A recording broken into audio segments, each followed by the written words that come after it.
Hello, as already said by Craig, my name is Bodo Feber and I'm working for the PMO office at Siemens Healthineers in Marburg.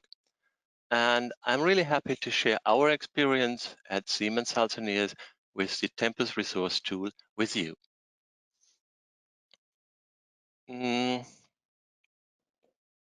First of all, I'd like to start with who we are and where we are.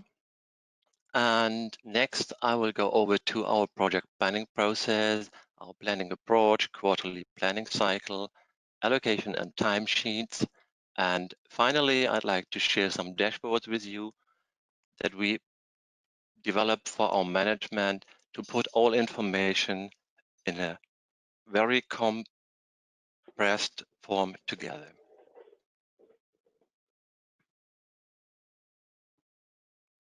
Okay.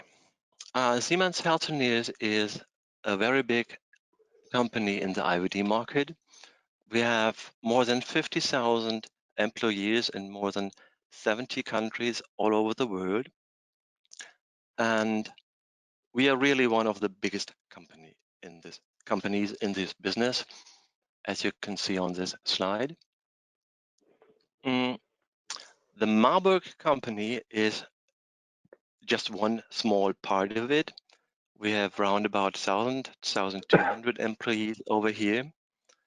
And in total, we cover all major segments of the IVD market.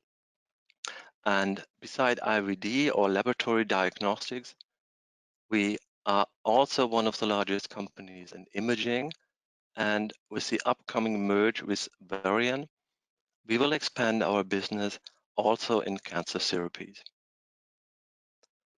In Marburg, as you can see on this slide, on the bottom, we are developing hemostasis and plasma protein assays for diagnosis. And in Schwalbach, which is around about 100 kilometers away near Frankfurt, we do the development of our analysis and software. Just to see it on a slide for those of you who have never heard about Marburg, which would not surprise me. Marburg is lying nearly in the middle of Germany, and Schwalbach is not far away, just around 100 kilometers near Frankfurt. Just to give you an impression about Marburg, which is a really, really nice town, in a beautiful city lying at the River Lahn. It's not very big, only around about 70,000 people live here. And it was founded in 1222. So it's more than 1,000 years old. Wikipedia said, and this is really funny, the old city, which has always been famous for the Holy Elizabeth, who is still buried in Marburg, lies crooked and humped underneath the old castle down the mountain. This was the judgment of a Marburg professor called Johann Heinrich more than 200 years ago. And being honest, it's still a little bit like this. The overall architecture, especially in the town, didn't change too much. So if you go through Marburg, you will be feeling like being set up 1,000 years ago. At the moment, Marburg got its place in the German news due to the fact that one of the most promising companies for the development of a COVID-19 vaccine, the company BioNTech, has just bought a former facility of Novartis and will produce their vaccines there. On the bigger picture, you can see our facility, which is lying in the middle of a forest. Sean have been there several times and he knows already how it looks there. In the middle, the red circle describes the building we are sitting in, the PMO office is sitting in. We share this place with two other big companies that work in pharma business. They are called CSL and GlaxoSmithKline. After this short introduction, I will come to the point where we have started with Tempus in 2016. We had more than 500 projects in Germany and the United States, in Terrytown and Glasgow. We had 7 steering boards. Honestly, we had no real resource management. We had something around 1,000 Excel files and some home-brewed database for resource management and budgeting. This was more or less finance-driven and not project-driven. And in 2016, we decided to introduce Tempus as a single source of truth, as we already heard this day, as the base of our way to bring the development activities on a mature level. This time we had a maturity level of 1. Meanwhile, I think we are far beyond this.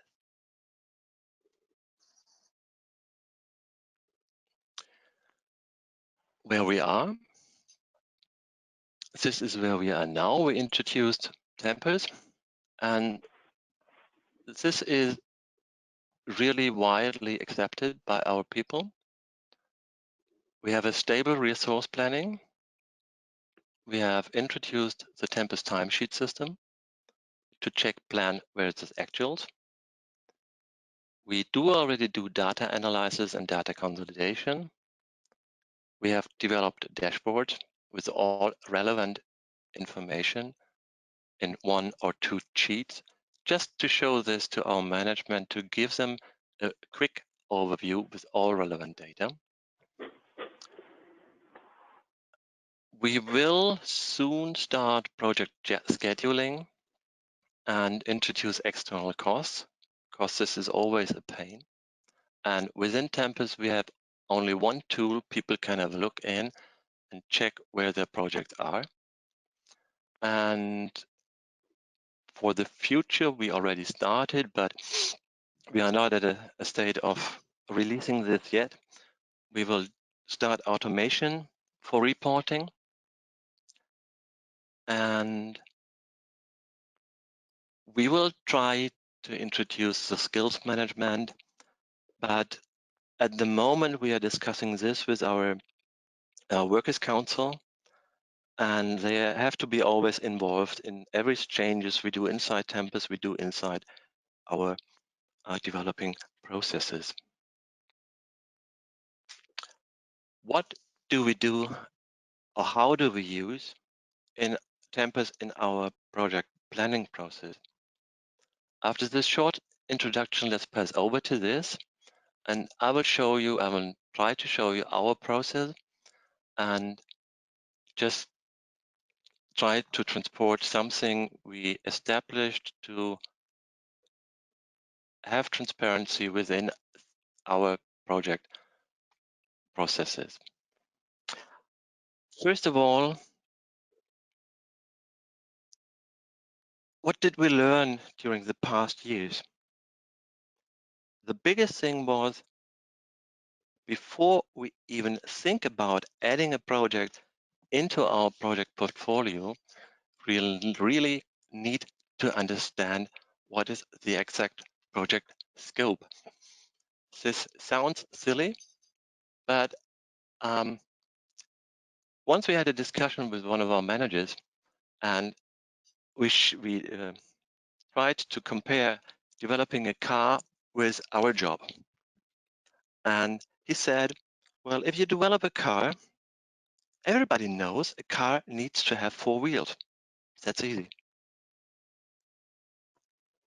But being honest, write it in the requirements list. If you develop an analyzer or an assay for a laboratory, and you do a customer-driven development, and you ask a customer, what do you need? The customer will say, well, the assay must be reliable. It must be good. It must be cheap. An analyzer must be easy to use. And it must be reliable. And it must be stable. and it must be cheap. If you try to transform this into a requirement or into a project, you will soon realize that there's a lot of open questions. And beside this, you have a world going forward, like COVID-19. COVID-19 was coming last year in November, December, and nobody did know anything about this until today. So what we are doing is we are watching the market and we fill in new ideas, project ideas coming from everywhere, and we discuss those ideas. Some of them will be quick killed because they do not fit to our portfolio, they do not fit to our company. After this first scoring, we decide about the other projects, possible projects. And finally, those projects will go into a funnel list. And at the moment, PMO or multi-project management will come into this deal. We list all those projects in what we call a funnel list. And finally, check out what resources is needed, how much money is needed, how it fits to our portfolio, and so on and so on. And at the end of the day, we do an analysis using Tempus, how this project can be realized into our organization. And at this time, within this time frame, we decide what type of resources are needed, when they are needed, with what capacity they are needed, and as mentioned by Donna, what skills do we need? And since we are doing this process, we are selecting projects more carefully and they are better aligned with our portfolio. That doesn't mean that we didn't do this before, but now we have the transparency to show everybody why we decided this way or that way. And only if you really understand, you can do a proper prioritization within your organization and you are able to execute those projects without impacting others. And that's something that really helped us. Going forward with this, the first thing we do is we enter what we call a generic project into the Tempus what if analysis. And we check where we can put in this project into our portfolio or into our timeline.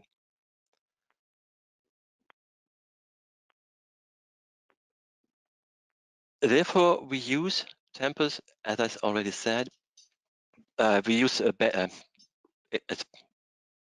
project we have already developed that more or less build up the process of developing an assay, of changing an assay, of developing an analyzer, or developing a software.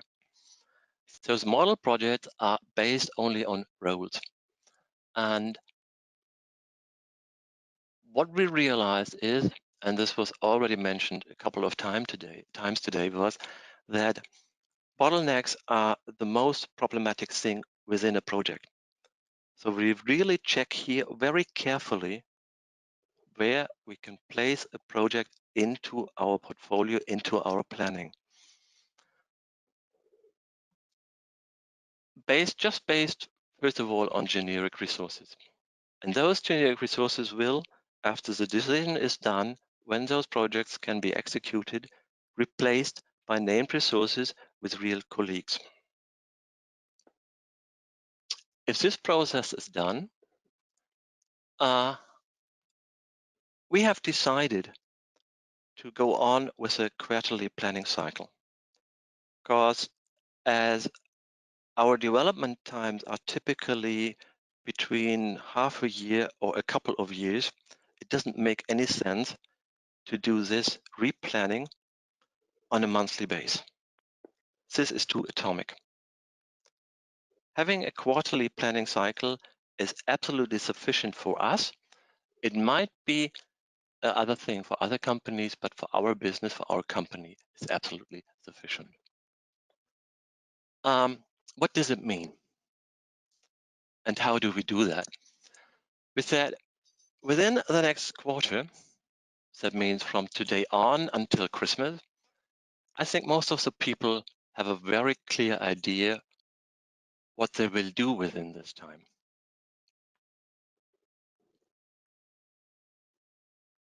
The next thing we say is plan the next 6 months. And we know exactly that this will probably represent 75% of accuracy. I know today, next April, March, April will be Easter, but what I will do Easter, I do not really know today. And this is going on for the next 12 months until to the end of the project. Nobody knows what will be in 36 months. If there will be another COVID, if there will be nothing, if there will be what even ever. But it's better to know what will be in 3 years, or it's better to know that there still be a project ongoing and we need some resources in 3 years, but to not know that. And that's why we really plan projects over very long time periods, even with the knowledge that that this is just a snapshot, at least. But it's better to know, but not to know. The function within this quarterly planning cycles is break down in different steps. We do the demand planning, which is done by the project. We do the resource approval, which is done by the resource managers. We do a conflict resolution. And finally, we do a model scenario and a forecast. Everything is driven here by finance because they need to check the forecast and they need to check against the budget. It is always possible to change within the demand planning the project or the requirements for a project. The only time when we stop or ask the project to stop their planning or the changes is during the conflict resolution and the model scenario. We finalize this process using, again, the Tempus what-if analysis, because here you very clearly and very fast can see if you have a resource overload. And this is necessary because we have 350 people within our development. And it's impossible to really check within the different projects if there is a resource overloaded or not. This is very easy for people working in the laboratories because they typically have only 1 or 2 projects. This is impossible by all supporting organizations like marketing, like finance, like quality, like regulatory affairs, or even like people who are doing the manuals, because they sometimes have just 2 or 3 days job within a project, but they have all the projects. And so you really need to ensure that those resources are not completely overbooked or overloaded. And here is the what-if analysis, a really helpful tool to ensure that you really be able to go on with your project.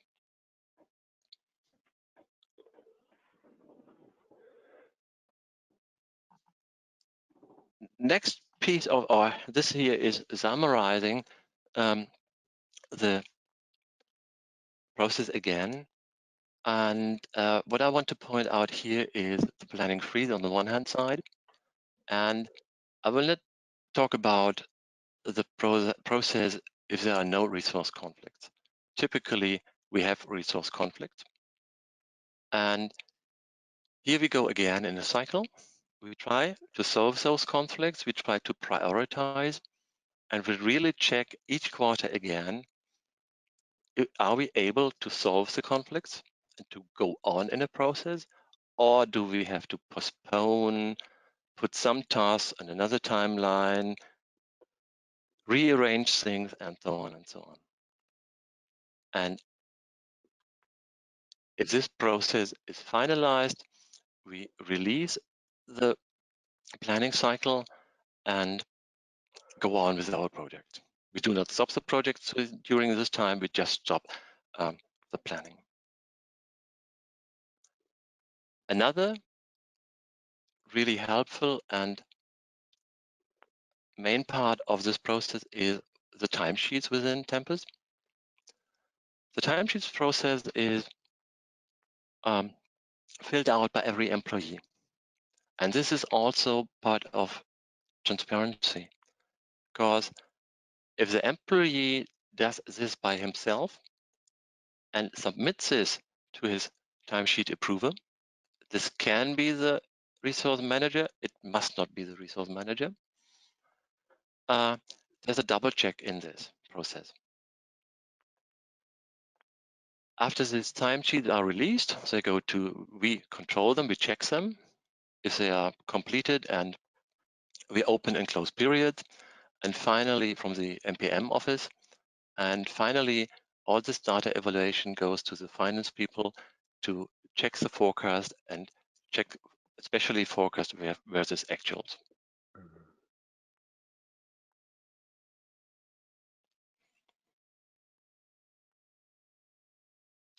At the end, we have developed some dashboards that, as I already mentioned, are shown to our management.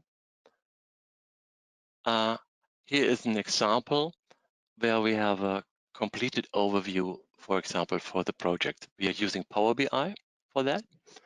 And here you can check resource allocation. Here you can check a planned FTE versus actuals.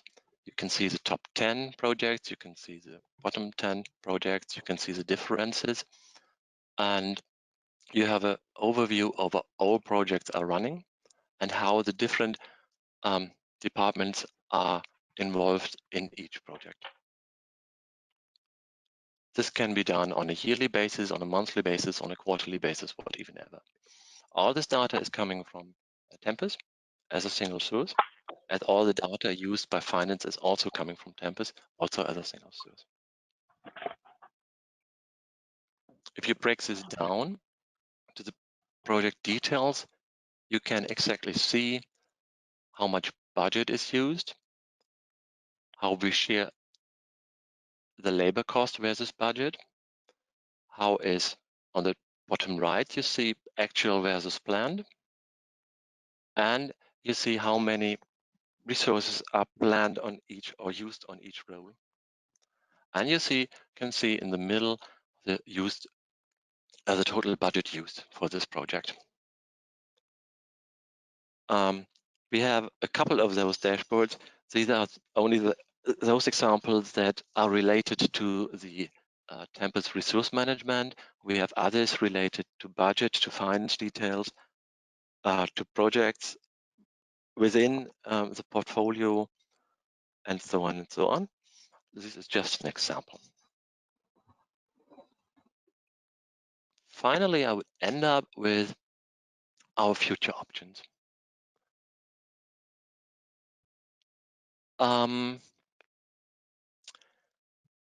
We are currently developing or training people in using the Tempus scheduling function option. This is really to have everything in one tool. And it's, as far as I have seen it now, it's absolutely sufficient. And everybody can enter it as MS Project, as we use currently, is nothing you can easily share. The Tempus scheduling tool can be shared very easily. On the financial side, we have, at the moment, we are using cost sheet, which are in Excel. And this is also nothing you can easily share. But if you bring all those costs into Tempus, we can again develop dashboards, and we have a quick and easy overview if all the projects are within their financial budget, or if possibly they run out of it.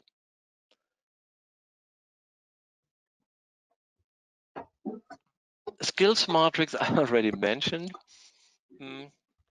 It's a very interesting thing. But it needs a lot of work to develop this. It needs a lot of information. It needs a lot of people who insert their skills. And this is not very easy due to our general situation with workers' councils. You have to clearly define this process and follow it up. And this is also something where transparency is one of the things definitely needed. Finally, as some of the other speakers have already shown, we are developing more automated processes to insert all those information coming from Tempus and other sources inside our dashboards. And this is something ongoing. We are developing something with the API just to ensure that we in future will have less work with this process. This was so far, sorry for the late beginning, the presentation from my side. If there are any questions, feel free to ask. I think we still have some time, so I'm open to answer everything.